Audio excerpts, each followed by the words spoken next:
and early 20th century.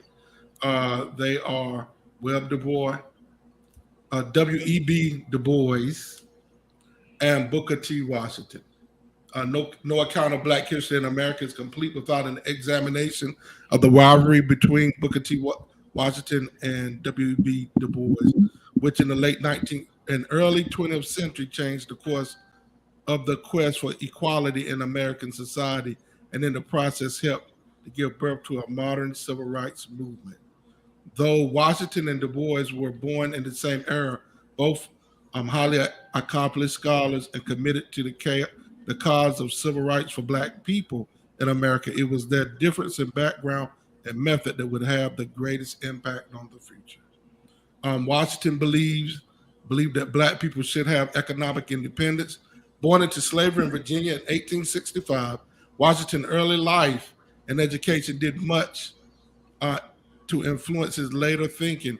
After the Civil War, he worked in a salt mine and as a domestic for a white family, and eventually attended the Hampton Institute, one of the first all-Black schools in America.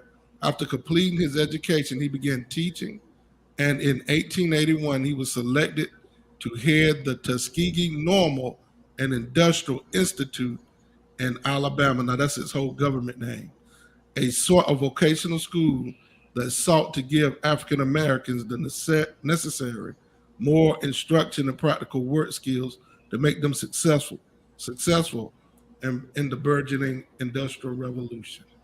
Washington believed that it was economic independence and the ability to show themselves as productive members of society that would eventually lead Black people to true equality, and they should, for the time being, set aside any demands for civil rights. These ideals informed the essence of a speech he delivered to a mixed race audience at the Cotton State and International Exposition in Atlanta in 1895. There and elsewhere, his ideals were readily accepted by both Black people who believed in the practical rationality of his approach and white people who were more than happy to defer any real discussion of social and political equality for Black people to a later date. It was, however, referred to pejoratively as the Atlanta Compromise by its critics, and among them was Du Bois. But he was, so we're gonna let's talk about him a little bit. What do you know about Booker T. Washington? Booker T. Washington. Okay, now I show that he was born in 1856. He was about 12 years older than W. Du Bois. Okay. And he lived between 1856, which was before the Emancipation Proclamation. That's noteworthy. He was born. And he was born into slavery. Yeah, born as a slave. And he lived all the way up until 1915. Now, the big difference is that W. Du Bois, he lived all the way up to 1963, which put him in some more strategic times for Black people, in those 60s. But Du Bois, 1915, he missed out on a lot when he left us. But he's most notably, founded the Tuskegee University. That's the thing that he's most known for. Now, he was also the first Black that was put on a postage stamp in America. And you've already talked about his strategy was more of a self-help kind of accommodation. He was more like Martin Luther King, while W. Du Bois may have been a little bit more like Malcolm X. But he thought Black people should accommodate the attitude of whites, while at the same time elevating themselves, working hard to elevate themselves, and sooner or later they would be able to overcome these white attitudes and aggression by elevating themselves educationally, financially, that kind of thing. He was not so much into the protest side of the struggle like W. Du Bois was. That's good. That's good. Well, let's. Elder, did you want to speak on Booker T a little bit before in our opening? No, I think you both covered it. Covered it well. I think it shows, and it's been like this, I guess, from the beginning, with the resistance to slavery and oppression. We've had people with differing views of how to get to the same place, I think they were both. Yeah, and I think they were both really were important in wanting to use education as a tool to get there, but they had different ideas of how to do it. And I don't know if I'd quite go Du Bois to Malcolm X, but I understand the analogy. I think that but in the background, Booker T supported a lot of the challenges that was happening in the background, but in the front, in front, he was dealing with a lot of the wealthy and prominent white folks of the day, and they kind of liked his approach because it didn't it didn't make them uncomfortable, as we would use the word from today. but and I think Du Bois just had the idea that we should be more involved in the system itself, as far as voting and all these other things, and standing up to things like the lynchings. He was part of establishing the NAACP. He was one of the founding members. So the only black founding member. That's something a lot of people know. No, he wasn't the only black. Ida B. Wells was part of that too. Well, when they first started, he was the only black. He was the only black when they first started. Well, I'm saying in the beginning it was 5 people. I believe the other folks. I know Ida B. Wells was one of them, and anyway, the point is that these little differences, I think, have always been a part of, like I said before, the resistance to the oppression. And you had different people with differing views, but they weren't that far apart.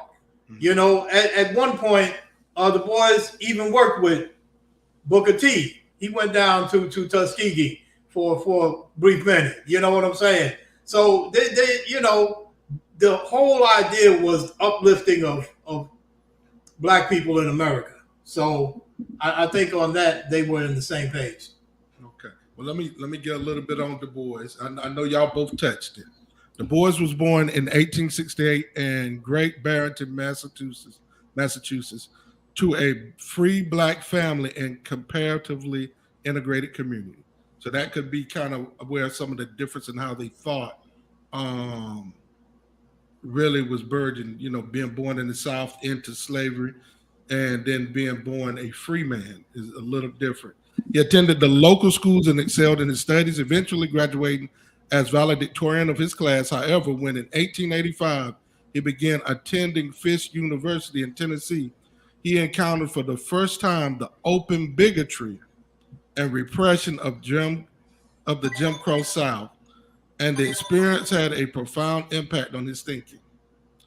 Du Bois returned to the North to further his education, with nothing less than equal rights for Black Americans being his ultimate goal.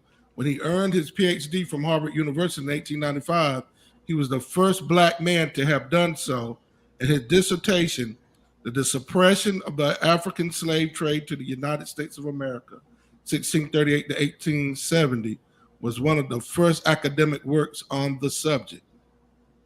Washington and Du Bois ideologist clash. By the early 20th century, Washington and Du Bois were the 2 most influential Black men in the country. Washington conciliatory, approach to civil rights had made him adept at fundraising for his Tuskegee Institute, as well for other Black organizations, and had also endeared him to the white establishment, including President Theodore Roosevelt, who often consulted him on regarding all matters about Black people. On the other hand, Du Bois had by that time became the country's foremost Black intellectual, having published numerous influential works on conditions of Black Americans. In contrast, Washington and Du Bois maintained that education and civil rights were the only way to equality, and that conceding their pursuit would simply sever that reinforced the notion of Black people as second-class citizens.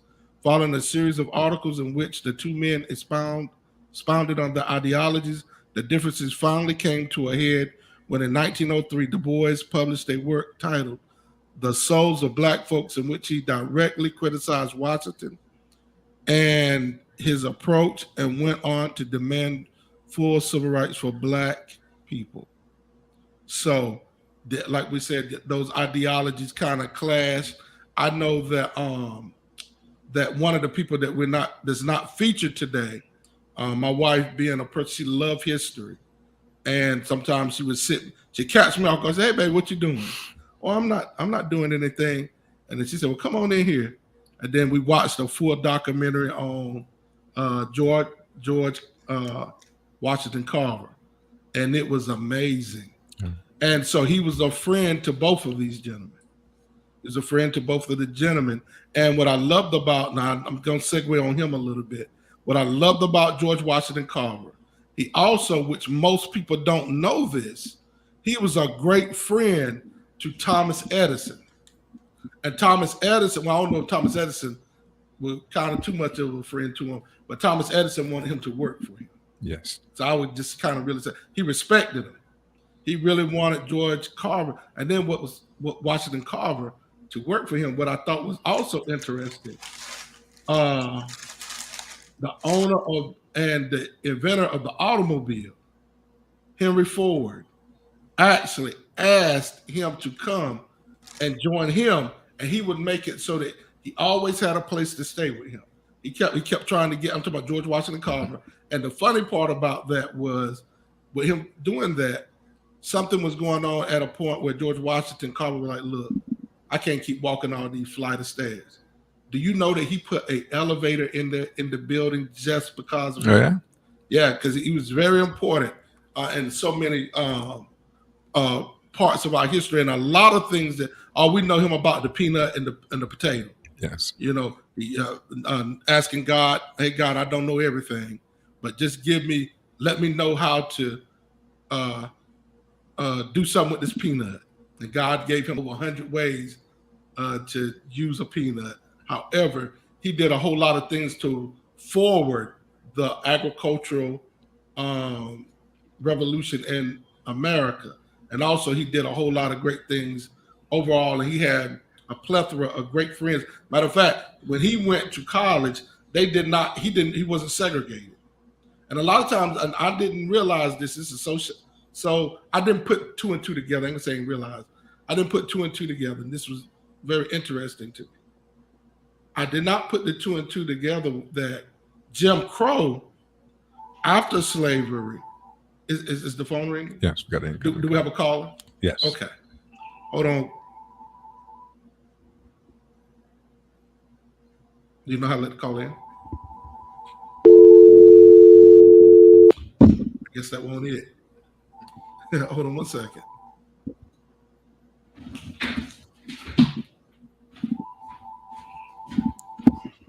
Okay, so we got a caller, and we're going to try and see if we can bring that caller in.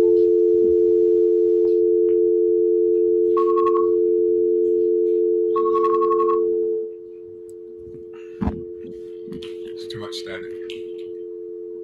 Okay, dropped off. If you'd like to make a call.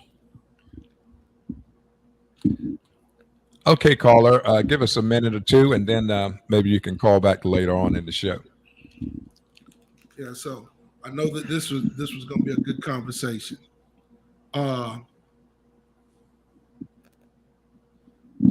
Can you hear me through the radio station? Yes, I can hear you Okay, very well. thank you. Well, this is a very important subject.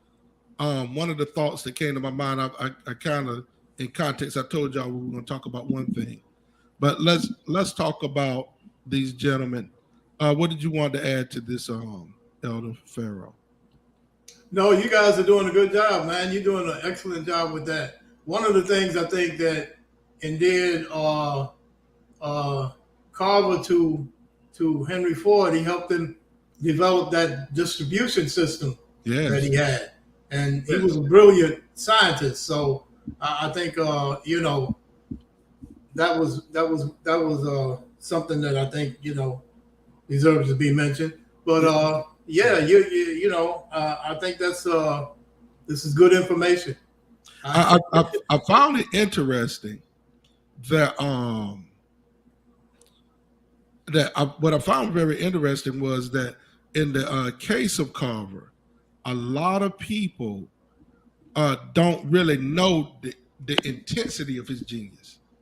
I mean, if you ever watch a documentary and you see how much he was, the president also talked to him as well, and so he was very profound.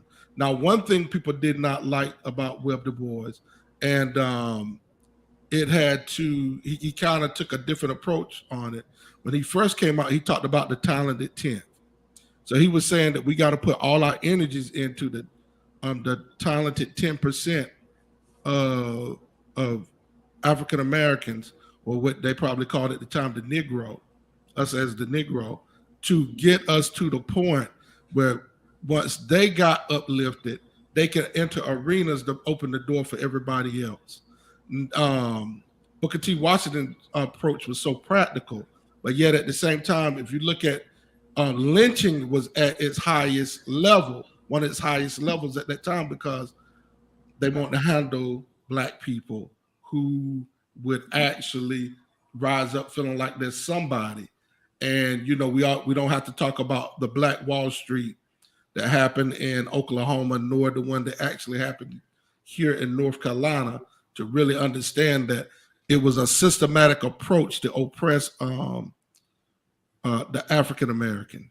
And it's kind of funny because I want to touch back on something. Y'all do realize that we're the only people walking around most of the time talking about we're African American, or we have that duality.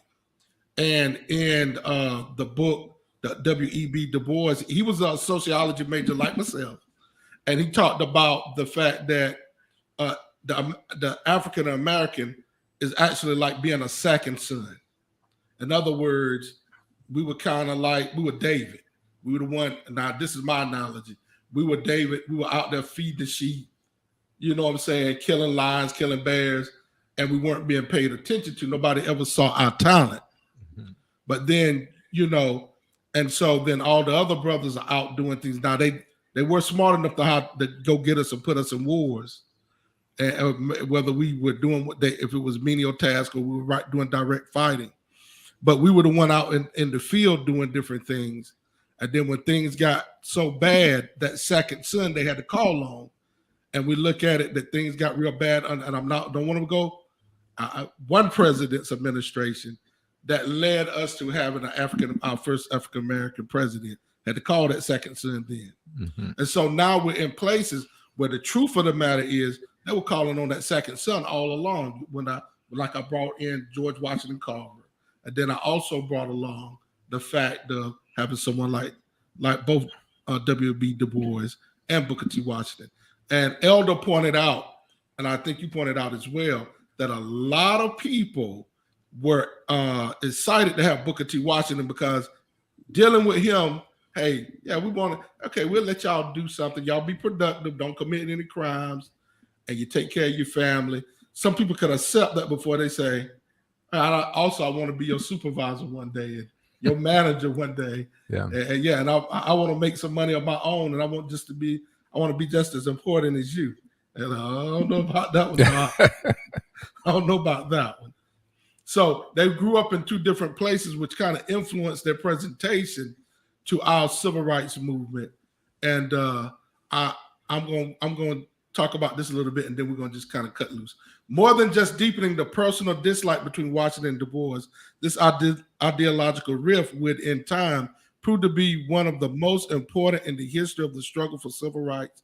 Believing that political action and agitation were the only way to achieve equality, in 1905, Du Bois and other Black intellectuals founded a political group called Niagara, and that's something that me and you talked about a little bit, which was dedicated to the cause. Though the group eventually dissolved a few years later, in 1909, several of its members and many of its aims were incorporated into a new organization, the National Association for the Advancement of Colored People. Elder, if you could go and get us a little something on the National Advancement of Colored People while we're talking. For the next 25 years, Du Bois would serve as its director of publicity, as well as the editor of its journal, The Crisis. And I used to have The Crisis magazine. I don't remember someone in one of the school teachers that went. My mom was a school teacher. Miss Connie Nicholson was a school teacher, and so they were good friends. They both went to school at South Aidan. My mom went to school in North Carolina. She did graduate from ECU, but her educational pursuit started out in the great University for Women, Bennett College in Greensboro, North Carolina. Oh, that's great. Yeah. So Bennett College. So she started out at Bennett, but then she matriculated over to East Carolina. But so they were good friends, and Miss Nicholson, she had access to the magazine, The Crisis, and a lot of people in the neighborhood joined the NAACP. I joined it when I was a small kid, and I used to read The Crisis magazine. I used to read it. And so, which became the mouthpiece for the Organization for Du Bois and Black America in general. Now, let me say this.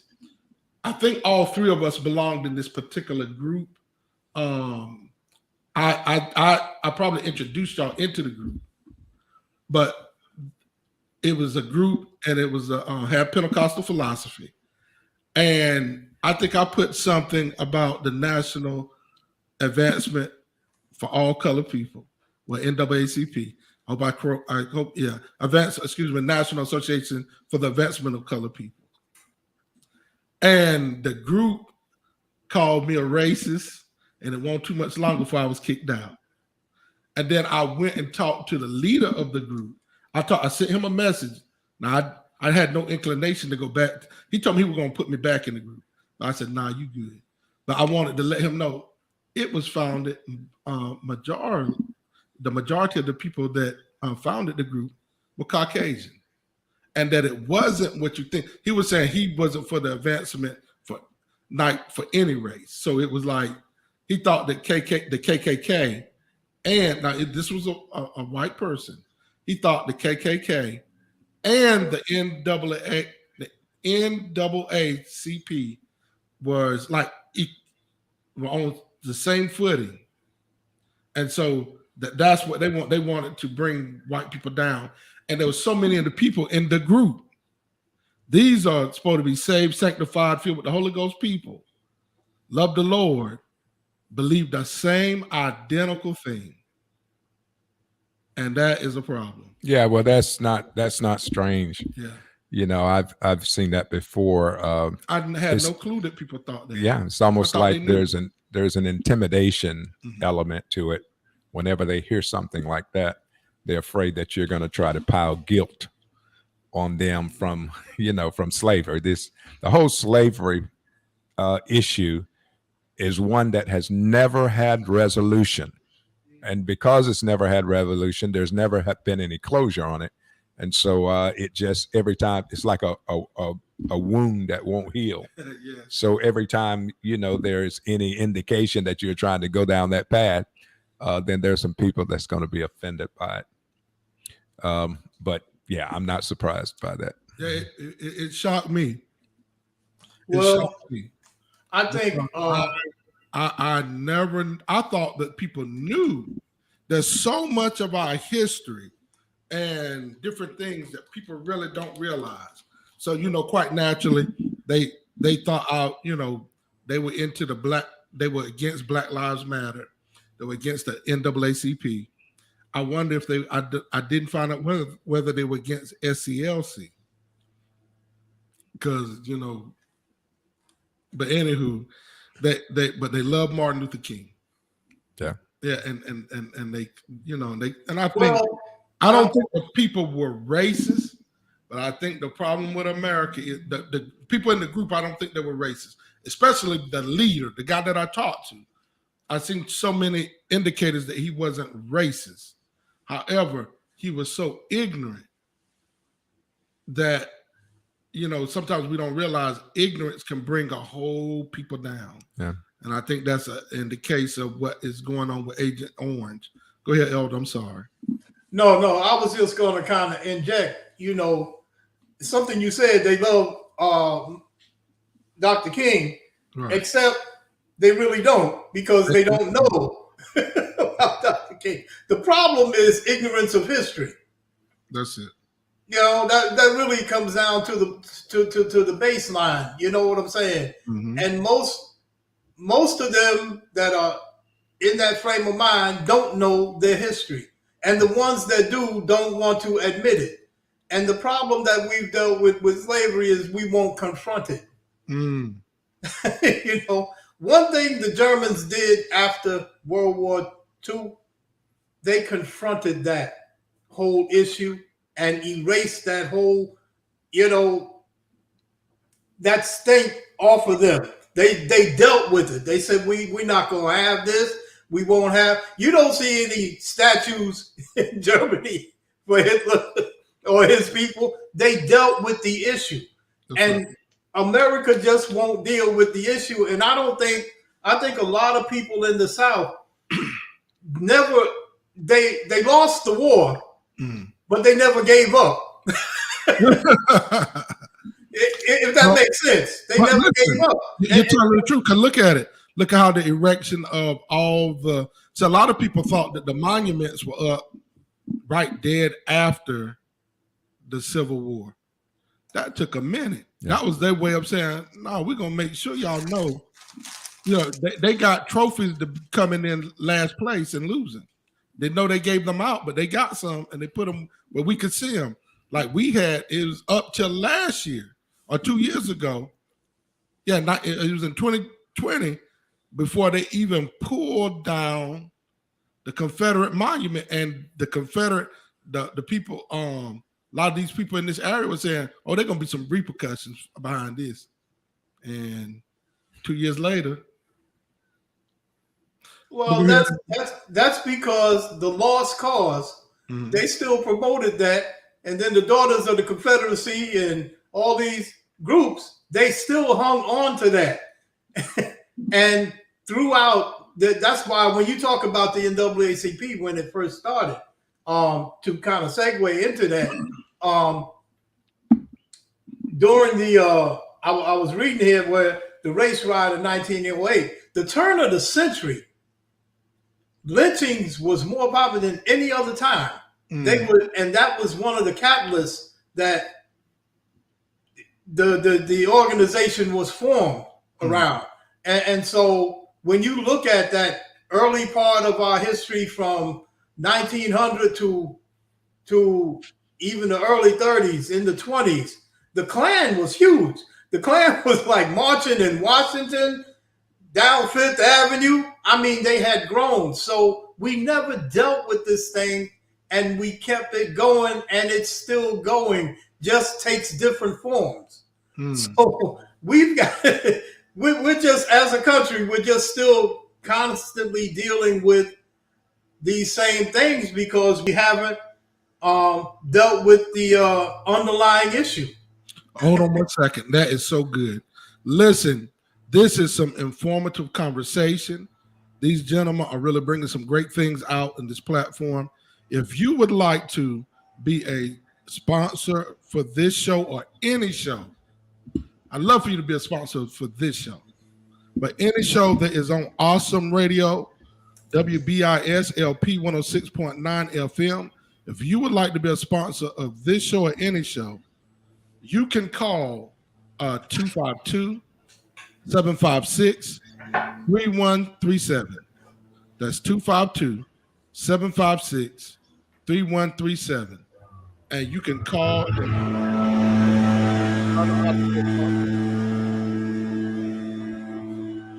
We want you to also know that Awesome Radio is Christian inspiration for the family and ministry teaching for practical living. You can get this show by going on your Android app on Google Play. You also can go download it in the Apple App Store and on Alexa. You can just say, Alexa, play Awesome Radio, Winterville, North Carolina, and it'll come straight on. And also, did you know that you could go on Roku TV? Go on Roku TV, and you can also see the show. So we're going to come back, and now let's continue our discussion. If you want to call in to this show and have your say, you can call in at 252-756-2008. That's 252-756-2008. Amen. You can listen to this show to this program 24/7 every day. You're listening to Real Talk for Real Men, and you're listening to us on 106.9 FM radio, WBIS Awesome Radio. Amen. So let's go back to it. Gentlemen, I'm enjoying the conversation that we're having. We have to reconcile the two. So, and I want to bring this out before we do it. And so you said that Booker T. Washington died in 1915? Yes, that's what it's showing. Okay. And before, it is. And before we get to that, did you get a chance to pull something up on the NAACP, Elder Nat? If not, we'll just keep moving. We'll keep moving. So when he's not muted, is he? Are you muted? You're muted. Yeah, I was. Okay. I had something going on outside, but like I was saying earlier, the organization was, they had race riots all across the country. It wasn't just, we're now understanding about Tulsa and Wilmington, but it was going on all across the country. Okay, I guess we're having a technical difficulty on his side. And in different little areas. Are we there? Okay, they had a riot, and that was kind of one of the catalysts that helped get people stood up and wanted to Mary White Ovington, William English Walling, and some other folks. They met in New York City, and they decided, they started talking about starting this organization for Black civil rights, and so and these were white folks. Yeah, and so we've had allies through the years. We've had allies. So it's a lot to understand. We haven't. You're freezing up a lot, so we're gonna just wait till that clear up a little bit. I'm freezing up. Yes. Oh, is it freezing okay. up on your side too? Yes. So just hold on a second. So we've had a lot of Caucasian allies, and I thank God for them. We've had good Christian men and women, such people that help start colleges like Morehouse, help start colleges at Spelman. My wife and I watched a documentary on the Delaney sisters. It was amazing. They were 2 of 10 sisters. Their father was a minister, the first Black Episcopal bishop in the United States. And guess where he was at? He was over St. Augustine College, and so in Raleigh, North Carolina. And it showed in the documentary, it showed them when they were young, and I think they were maybe 9, 10 years old. When they died, one was 104, the other one was 109. And it showed Booker T. Washington coming to their house. He was a constant guest at their father's home. All 10 of the father's children were degreed. Some of them even were Ivy League level degreed. The mom was not born into slavery. She was biracial. The father was born into slavery. They had a tremendous, the whole story was a tremendous story. And the beauty of it was they were in both circles. One sister was more on the Du Bois circuit. The other sister was more so into Washington circuit. And I'm telling you, it was an amazing story. Time Magazine covered them in 1990 and 1994.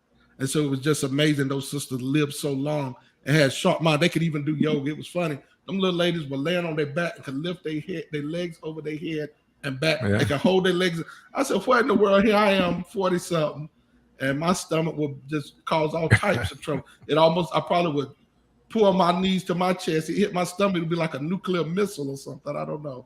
But it was amazing. Now I want to talk just a little bit more. When President Woodrow Wilson assumed office in 1913, y'all know that was a tragedy. He reminded me so much of our former president. He immediately segregated the federal government, and Washington consequently lost the political influence he had enjoyed for the previous decade. Washington died in Tuskegee, Alabama on November 14, 1915. Du Bois eventually split from the NAACP, but he continued to champion the cause of civil rights for both African Americans and the African diaspora around the world. After joining the American Communist Party in 1961, a lot of people that's where they had problems with him. Du Bois repatriated to Ghana and became a naturalized citizen. He died in Ghana on August 27, 1963, at the age of 1995. Martin Luther King led the March on Washington the next day. So a lot of people, I've read about a lot of the civil rights leaders that were from America. We had, can't remember his name. He was right here in North Carolina. They were trying to catch this man. He was so potent and his speeches were so strong, but they also were kind of more communist in nature. And he had to run to Cuba for safety. He had to take his family to Cuba. But they were trying to kill him. And I wish I could think of his name right off the bat. But, there were great people in civil rights you will never hear about until maybe some year down the road, it's going to come out. When I learned about this particular person that I'm trying to think of it right now, I saw it on PBS. They had a full-fledged documentary. I said, good God, this brother was something serious. And matter of fact, he was more militant than Malcolm. And he had a great following, but they made sure somehow or another they edited him right out of the history. Mm-hmm. You don't hear too much about him. I'd like to interject something. I think one of the things that I've seen having come up in the 60s, even though I was younger, and coming up during that time, one of the strengths, I think, of the movement at that time was the diversity. The fact that everybody the solutions that everybody had were not all the same. Right. You had Martin doing with the nonviolent, and essentially, a lot of people attribute violence to Malcolm X, which I don't think is true. I think all Malcolm said was by any means necessary, And then you got to realize he was like I'm saying. What this blind behind me? He had a little gun in his hand. It wasn't no little one. So he posed, but but that wasn't his. That wasn't the idea. I don't think. That's one that in there.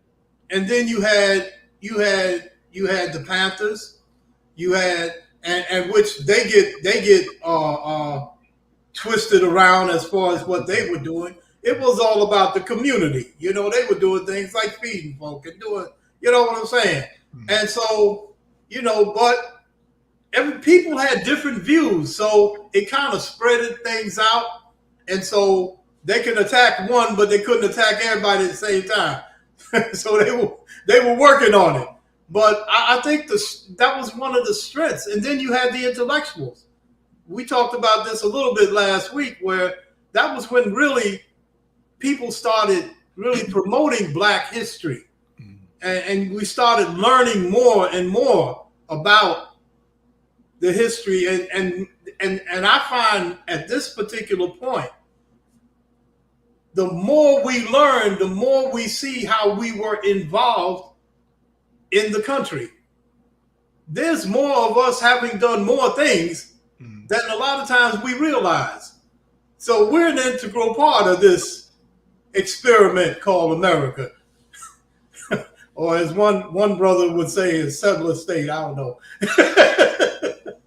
But we're more involved than a lot of people really realize. There were, we're talking about Booker T and Du Bois, but there were a lot of people that were involved, and the resistance is not new. We've been doing this from the beginning, but go ahead. Yeah, there were a lot of white people involved in the resistance too. And I think that when it comes to talking about Black history, I think that's one of the things that's undermined. To me, it seems that Caucasian people ought to engage that. You know what I mean? We were benefited by a lot of white efforts by white people throughout the Black struggle.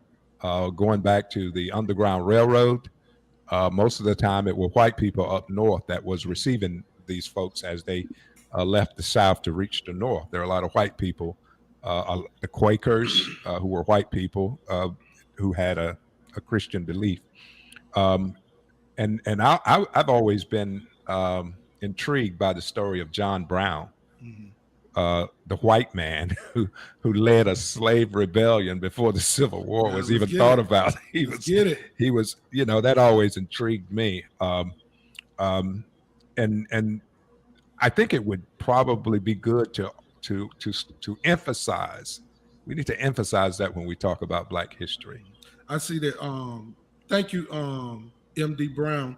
He put up there that collaboration and conglomerates is the key. So just collaboration. I think that we have to have more collaborative efforts. We have to have more collaborative efforts, and I want y'all to join me at 4:00. We will be having something where we'll be talking about collaboration as well on the radio station, 4:00. But listen, we have to do more and more together. Go ahead, Pastor Lawson. Yeah, well, I was just going to, just continue on the point that, Black history.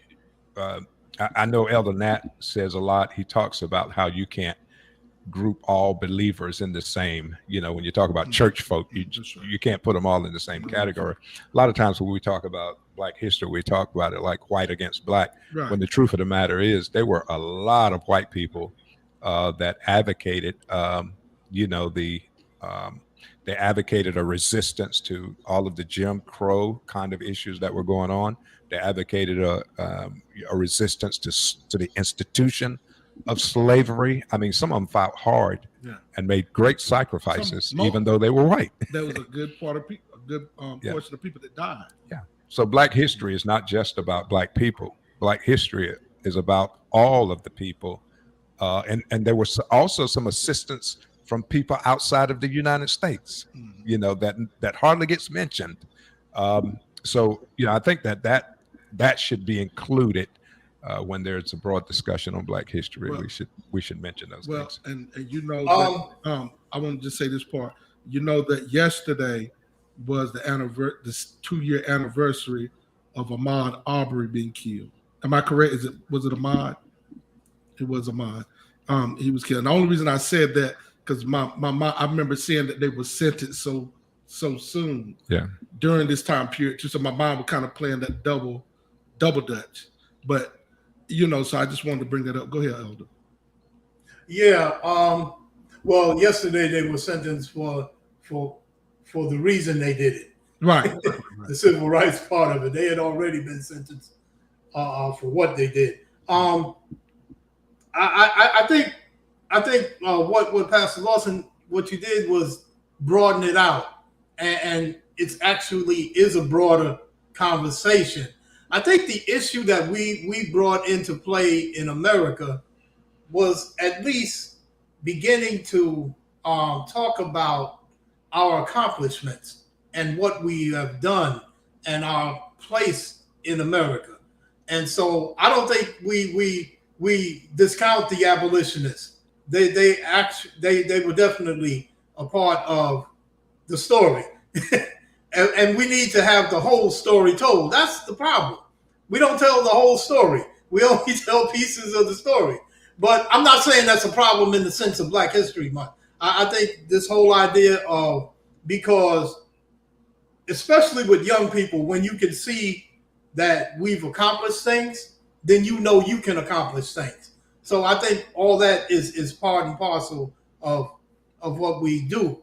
But yeah, it's a bigger issue, and we need to understand also this whole black and white thing really didn't exist until we got. This is an American thing, essentially an American thing. You know, this whole this slavery, the slavery we dealt with in America is totally different than anything else that's existed. It's a different type of slavery, and this chattel slavery that we've dealt with, we've come. When Europeans came here, they wasn't white. They were Europeans. They became white when they got here. This was a power thing. This was a power thing. This was about, you know, in the early days, poor white folk and poor black folk were about to get together, and rich white folk said, "Hey, wait a minute. Let me tell y'all something. Y'all a little bit better than them because of the color of your skin." And they pitted them against us, when actually even Martin Luther King in the letter from a Birmingham jail told the jailer, "You should be on my side." This ain't about us against each other. And they created this thing. So that's my whole point. This was created. It's not an issue of black and white. It's you can go back to scripture. We're all throughout scripture. People travel in that area. But that's another story. I don't want to go too. I know we ain't got a whole lot of time. We don't have any more time. On that note, 36 seconds. Yeah, on that note, amen. This was a very good show. It was thick. It was a thick and pithy show, and it's more historically based. And I wanted to make sure that we did touch some subjects right before we concluded this month. But on that note, you're listening to WBIS Awesome Radio 106.9 FM. You're listening to Real Talk for Real Men with Pastor Trey Forbes, Dan Lawson, and Nat Farrow. God bless you. We love you. Talk to you. I'm sorry, man. I took us to the. I kind of got excited. Oh, can you hear me? You can hear me?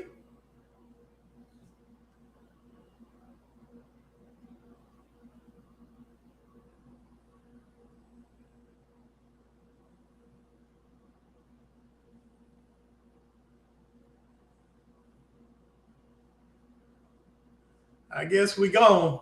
Okay. All right, brothers.